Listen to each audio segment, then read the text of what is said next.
ازيكم حبايب قلبي، عاملين ايه؟ يا رب تكونوا بخير يا رب. النهارده ان شاء الله هنعمل مع بعض بلوزه هي ترند. شيك جدا ومن اسرع البلوزات اللي ممكن تعمليها. غرزه سهله جدا وبسيطه جدا للمبتدئات، تقدري تنفذيها من دلوقتي خطوه خطوه. وهنبتدي نشوف مع بعض نعملها ازاي. اول حاجه انا هنا معايا خيط اسمه برايت. او تشتغل يعني باي خيط يكون ايطالي، يكون الفتله مشدوده مش مرخرخه يعني انصحك تشتغلي بالخيط ده، او خيط كوتن جولد حلو برضو في الغرزه دي، لان احنا عايزين الغرزه تبقى مشدوده معانا مش مرخرخه. فالخيط ده يعني انا شفته مناسب جدا ليها. طيب عشان نعمل الغرزه دي هشتغل مع الخيط بابره مقاس رقم 3. فهنبتدي ناخد المقاسات طبعا بتاعتنا. الاول احنا بنشتغل ايه؟ الشغل بتاعنا عبارة عن قطعتين مستطيلة. بنعمل قطعة اتنين كده، دي تعتبر الامام، تمام، وزيها بالظبط للظهر، اتنين شبه بعض بالظبط، نفس المقاس ونفس عدد الغرز بالظبط. طيب باخد المقاس ده ازاي؟ انا اول حاجة دايما عندي اعرض حتة في الجسم اللي هي بتبقى محيط الارداف. ماشي، فانا باخد الموديل اللي هعمل له البلوزه، وباخد محيط الارداف واقسمه على 2. يعني وليكن مثلا في الموديل ده انا طلع عندي محيط الارداف 106، تمام، فانا هقسمه على 2 فهيبقى 53 سنتي. فانا هعمل القطعه دي العرض بتاعها 53 سنتي، وهعمل واحده كمان زيها لما نجمعهم مع بعض الدوران هيبقى 106.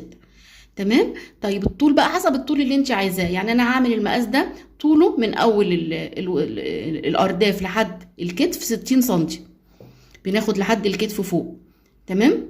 فانت على حسب بقى، عايزه اطول عايزه اقصر، على حسب المقاس اللي انت عايزاه. ولو هتعمليها زي التوب قصير فبتاخدي مقاس دوران الصدر، لان انت مش هتوصلي طبعا لتحت، عايزاه من فوق، فبتاخدي مقاس دوران الصدر وبرده بتقسميه على 2، وبتبدأي بقطعه مقاسها نص دوران الصدر. ده لو هتعمليه قصير من عند الصدر كده. طيب نبتدي بسم الله نشوف الغرزه بتاعتنا هنعملها ازاي. انا هنا هنعمل زي ما قلنا، بس انا هنا هعمل لك نموذج مصغر، وبعد كده هنمشي باذن الله على النموذج الكبير. بنعمل عقده البدايه بتاعتنا العاديه خالص. هنمشي عدد من السلاسل مضاعفات العدد 3. الغرزه دي عايزه مضاعفات العدد 3 زائد 3 في الاخر، اللي هم الارتفاع.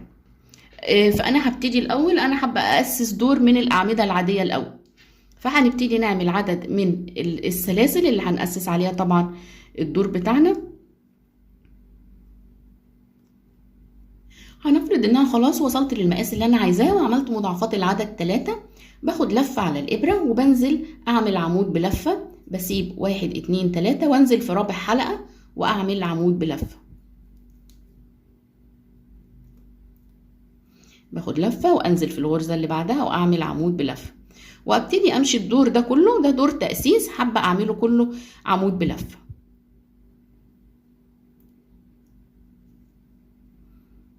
هنخلص الدور بتاعنا كله اعمدة عادية خالص.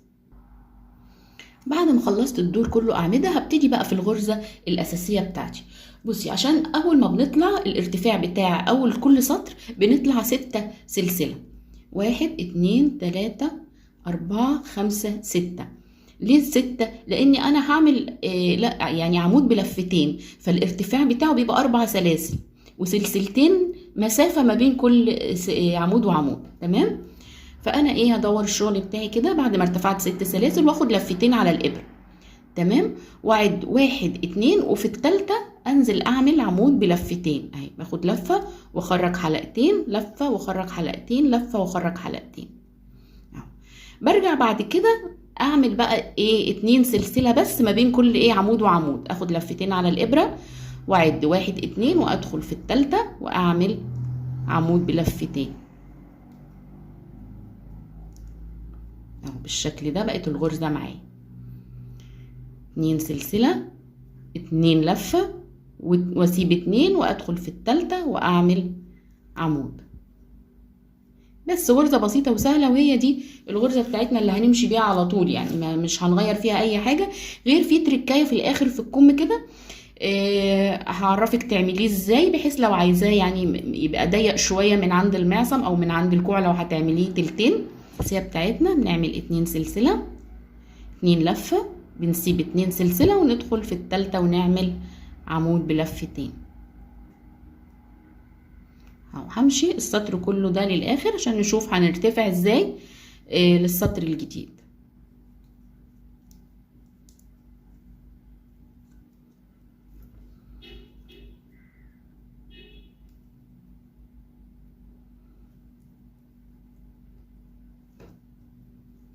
يا بنات بالشكل ده غرزة سهلة جدا جدا جدا، وميزتها انها بتديكي نتيجة سريعة، يعني في ثواني بصي هتلاقي نفسك خلصتي البلوزة. بيتهيالي دي يعني اسرع غرزة في الحياة يعني ممكن تعمليها اهو. وصلنا للاخر اهو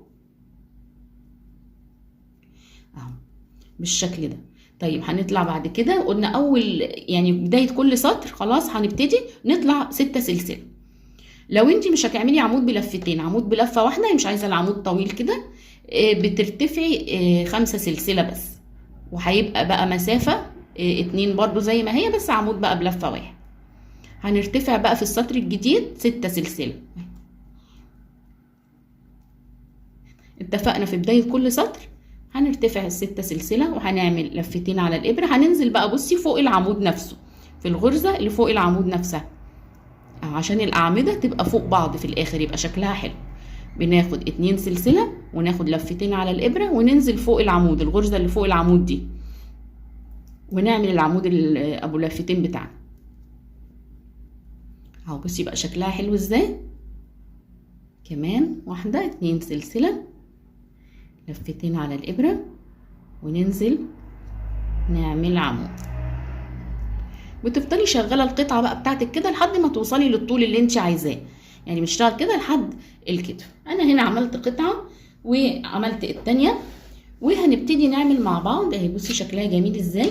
ميزتها ان انت لو لبستيها تحت اي بادي، كل مره بتلبسي بتغير البادي بتحسي انك لابسه بلوزه جديده، يعني مره تحت الاحمر، مره تحتي اسود، بتحسي ان انت بتغيري اصلا في البلوزات مع ان هي قطعه واحده. اللون اللي تحتها هو اللي بيدي جمال للقطع. تمام. طيب هنبتدي بقى نتعلم مع بعض الكم، عشان في تريكايه كده عايزه اقولك عليها عشان تظبطي الكم معاكي ازاي. الكم برضو هنعمله قطعتين مستطيلين.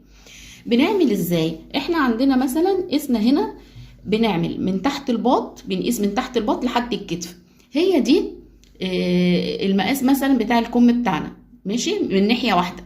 طيب وناحيه الظهر احنا هنجيب الظهر بتاعنا اهو. بعد ما هنخلص قطعتين زي بعض، بصي هنحطهم قصاد بعض كده، دي من عند الكتف.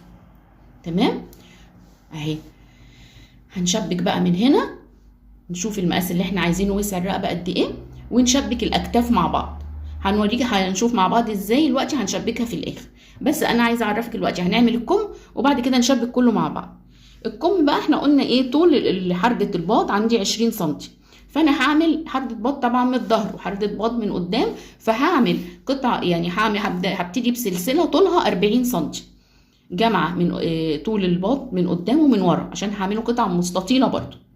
هو كل الشغل عباره عن قطعه مستطيله بس، ما فيهاش حردات ولا فيها اي حاجه. تمام. فانا هبتدي اعمل معاكي الكم وبعد كده نبتدي نشبك ونشوف البلوزه في الاخر هيبقى شكلها ايه. عشان نعمل الكم بنبتدي بعدد من السلاسل على طول، مش هنعمل بقى فيها اعمده، هنبتدي على طول في الغرز. فهنعمل عدد من السلاسل برضو بيقبل القسمه على 3، ويكون الطول بتاعه طول الحردتين زي ما انا قلت، يعني انا هعمله هنا طول السلسله بتاعتي 40 سم. فانا هبتدي اشتغل عدد من السلاسل العاديه بحيث اقسم بقى ايه الشغل بتاعي ونشوف هنعمل ايه. هبتدي اشتغل عدد من السلاسل العاديه خالص لحد ما اوصل للطول المطلوب بتاعي. هنا انا عملت خلاص مضاعفات العدد 3 معايا، والطول اللي انا عايزاه 40 سم. هبتدي اعمل في الغرزه بتاعتي على طول، باخد لفتين على الابره وهسيب 1 2 3 4 5 6، وهدخل في ال7 وهعمل عمود بلفتين، الغرزة بتاعتي العادية خالص اللي انا ماشياها.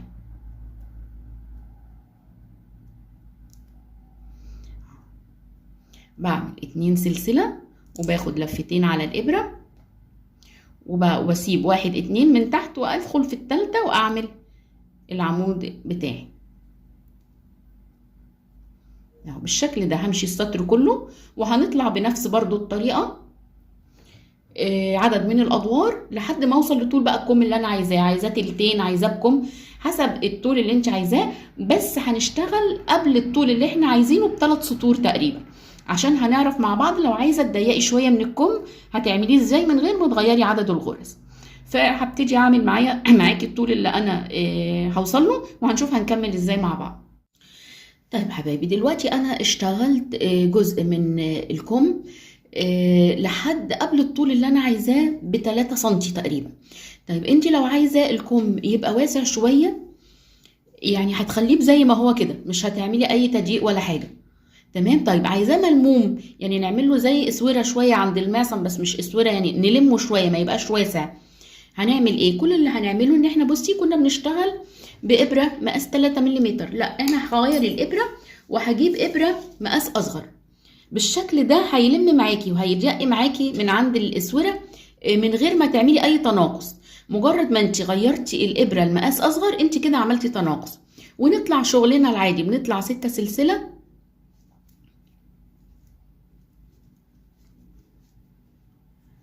دي بنطلعها في بدايه كل سطر، وبندور الشغل وبناخد لفتين على الابره وبننزل فوق العمود ونعمل عمود بلفتين.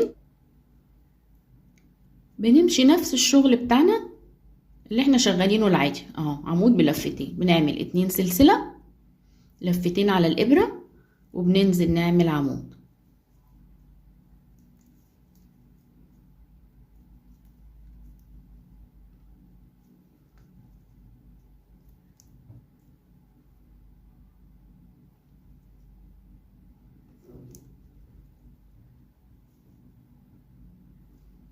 هنعمل كده حوالي 3 اسطر او 4 اسطر زي ما انت عايزه. بصي بالشكل ده الغرزه صغرت معانا وهيبتدي يلم معانا شويه من عند الاسوره. هي دي التركايه اللي كنت حابه اقولك عليها، لو حابه تعملي تضيقي من غير ما تعملي تناقص او تنقصي في اي عدد من الغرز. وبكده بعد ما خلصت اجزاء الاكمام عملت 2 قد بعض بالظبط. طبعا لازم تتاكدي ان هم قد بعض عشان ما يطلعش معاكي كم وكم.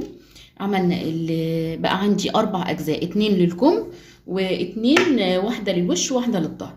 هنبتدي دلوقتي ان احنا نشبك الوش في الظهر من عند الاكتاف، يعني بنحط بنحطهم قصاد بعض كده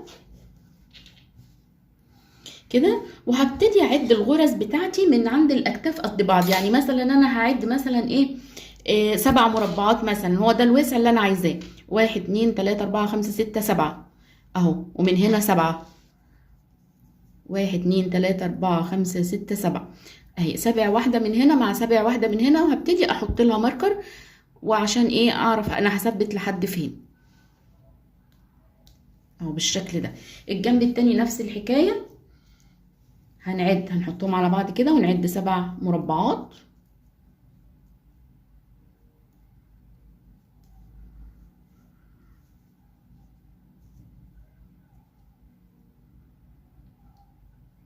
عند ال7 ونبتدي نحط الماركر بتاعنا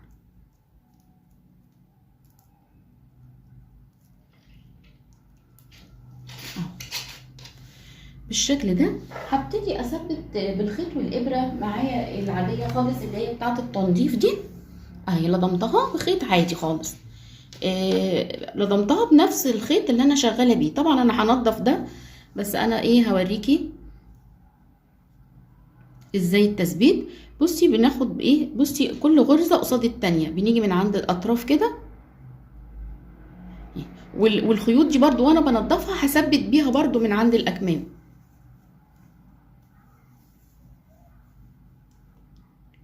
اهو بالشكل ده. بصي كل غرزه قصاد التانية كده بنعمل عليها عقده الاول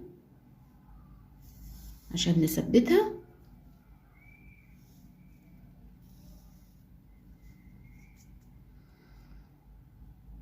بصي باجي من اول هنا بسحب الخيط كده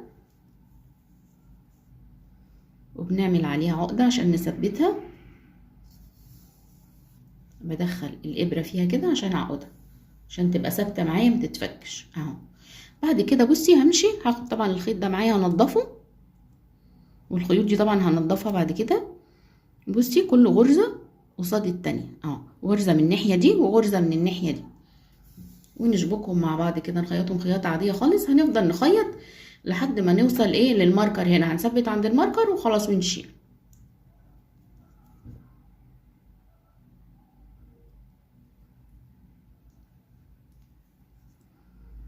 واحدة واحدة غرزة قصاد التانية كده لحد ما نخلص الجزء ده.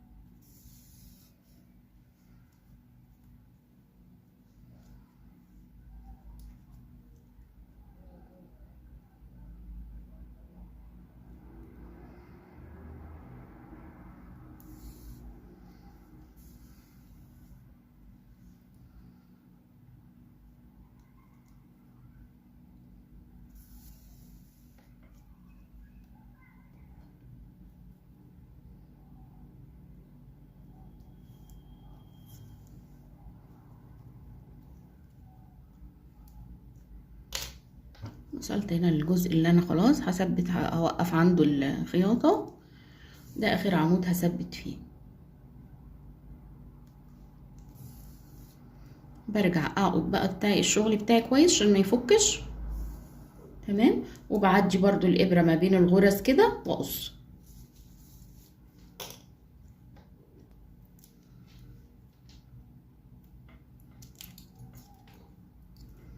اهو بالشكل ده.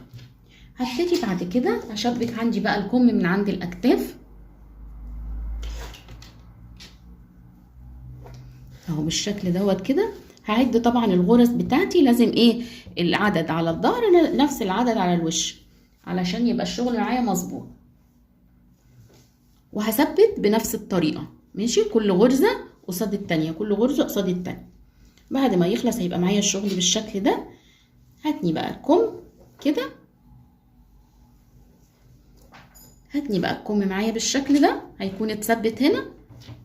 وافضل اثبت بقى الاكمام من هنا بالجنب من هنا بنفس الطريقة، كل غرزة قصاد التانية. وبكده نكون خلصنا البلوزة بتاعتنا. ويا رب تكون عجبتكم ويا رب تنفذوها وتكون سهلة عليكم.